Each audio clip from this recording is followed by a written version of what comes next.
Assalamualaikum warahmatullahi wabarakatuh. Alhamdulillahi rabbil alamin. Wassalatu wassalamu ala asyrafil anbiya'i wal mursalin wa ala alihi wa sahbihi ajma'in. Hadirin saudara pendengar yang dirahmati Allah Subhanahu wa taala. Bersyukur kepada Allah Subhanahu wa taala dan berselawat kepada Nabi besar kita Nabi Muhammad sallallahu alaihi wasallam. Allahumma salli ala Muhammad wa ala ali Muhammad. Hadirin kaum muslimin, ceramah singkat kita pada kesempatan kali ini adalah orang mukmin itu taat akan aturan. Orang mukmin itu adalah taat aturan. Banyak orang yang berkomentar dan menyampaikan kepada kita, kenapa masjid selalu dikunci? Kenapa orang tidak boleh salat Jumatan? Dan kenapa salat tarawih sampai dilarang? Sementara pasar-pasar, toko-toko dan tempat keramaian lain dibiarkan begitu saja. Kalaulah boleh kita bertanya pula kepada orang yang punya argumen seperti itu, kita akan sampaikan kepada mereka, kalau ada suatu perbuatan yang dilarang oleh Allah Subhanahu wa taala, perbuatan yang dilarang yang tercela atau perbuatan maksiat, apakah kita akan ikut bersama-sama melaksanakan perbuatan yang dilarang itu? Tentunya tidak. Tapi bagaimana ya Ustaz? Kami sangat rindu untuk datang ke masjid melaksanakan salat berjemaah. Kami sangat rindu sekali membaca Al-Quran tadarusan di masjid secara bersama-sama. Menetes air mata ini ketika mendengar panggilan azan yang dikumandangkan oleh muazin. Kami ingin sekali melaksanakannya ke masjid. Kita akan menjawab, ketika masih ada di hati kita rasa kerinduan itu melaksanakan ibadah bersama-sama di masjid, ini suatu petanda bahwa iman kita semakin meningkat. Frekuensi iman kita terus menaik. Makanya hadirin kaum muslimin, hari ini dan saat ini jangan dulu, karena kita sudah mendengar bagaimana dampak yang ditimbulkan oleh penyakit COVID-19 ini. Makanya hadirin kaum muslimin sedang pendengar, bahaya yang ditimbulkan oleh COVID-19 luar biasa. Dan makanya kita harus taat aturan, taat asas dan taat dasar.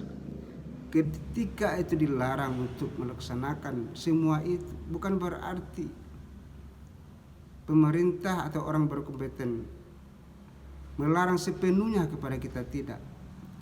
Akan tetapi itulah pengaturan untuk kita bersama. Kenapa kita taat aturan? Setidak-tidaknya ada 3 dasar.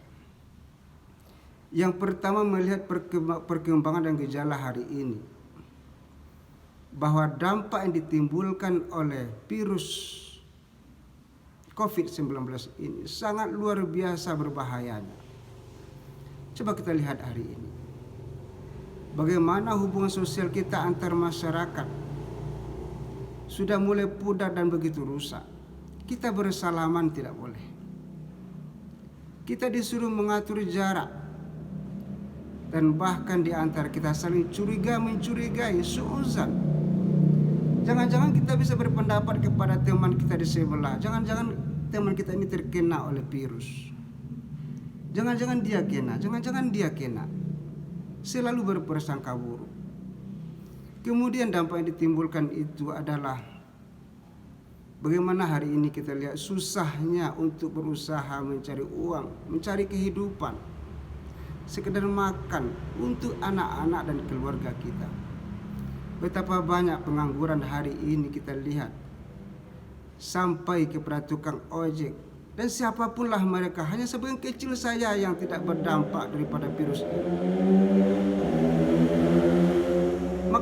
harus mentaati aturan-aturan itu.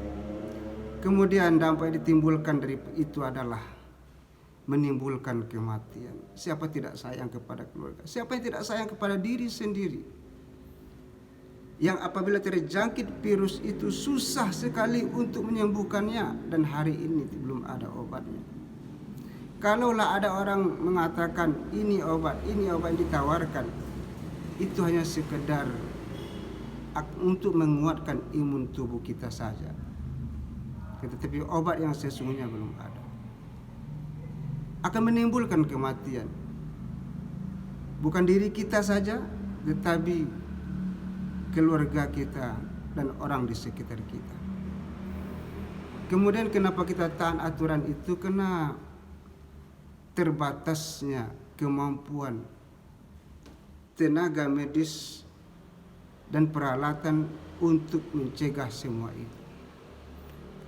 Kalau sebagian besar kita sudah terpapar oleh penyakit itu, makanya siapa yang akan menolong kita? Dokter mana yang mampu menolong sementara jumlah dokter dan perawat yang ada sungguh sangat terbatas dibandingkan dengan jumlah kita yang ada. Kalaulah sebagian besar kita sudah terkena, siapa yang akan mengobati kita? Rumah sakit mana yang bisa menampung kita, hadirin? Makanya kita harus berhati-hati dan menaati aturan itu. Yang ketiga, kenapa kita taat akan aturan-aturan itu adalah sesuai dengan himbauan pesan Allah Subhanahu wa taala dan Rasulnya kepada kita. Kalaulah kalian ada di antara kalian, di tempat kalian itu terjangkit atau berjangkit suatu wabah, janganlah kalian masuk ke daerah itu dan janganlah kalian keluar dari daerah itu. Boleh saja dikatakan PSBB lah yang namanya, atau dikatakan lockdown, atau karantina wilayah. Itu sesuai dengan anjuran dan perintah Allah dan Rasulnya kepada kita bersama. Hadirin kaum muslimin, ketika kita sudah berhati-hati dan menaati aturan semua itu, makanya kena juga kepada diri kita dan keluarga kita. Setelah kita berusaha semaksimal mungkin, itu merupakan ketentuan dari Allah Subhanahu wa taala. Dan hidup kita penuh dengan ujian.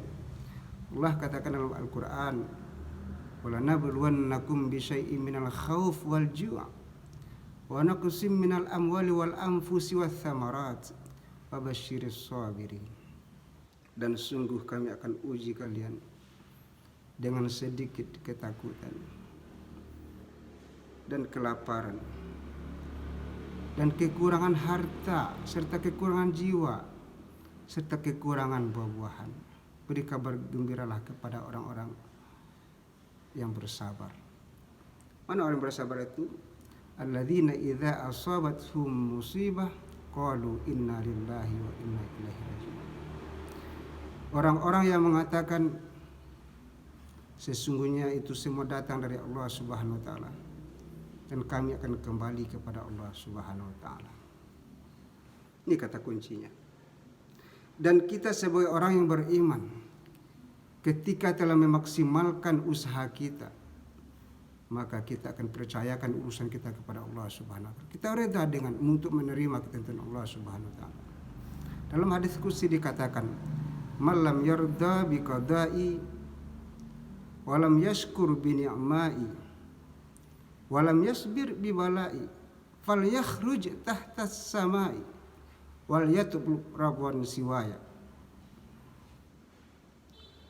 Kita ulangi, malam yarda bi qada'i walam yashkur bi ni'mai walam yasbir bi balai falyakhruj tahta samai wal yatub rabban siwaya.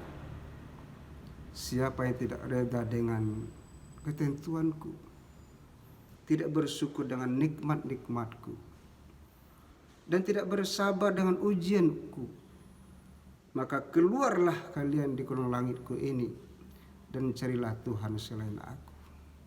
Begitu ancaman Rasulullah kepada kita. Makanya bagi kita seorang muslim yang beriman harus pahami semua itu. Nabi juga katakan dalam sebuah hadis Bukhari Muslim, ma yusibul muslima min nasabin wala wasabin wala hammin wala hazanin wala adhan wala ghammin hatta syaukatu yushakuha illa kafarallahu min khataya.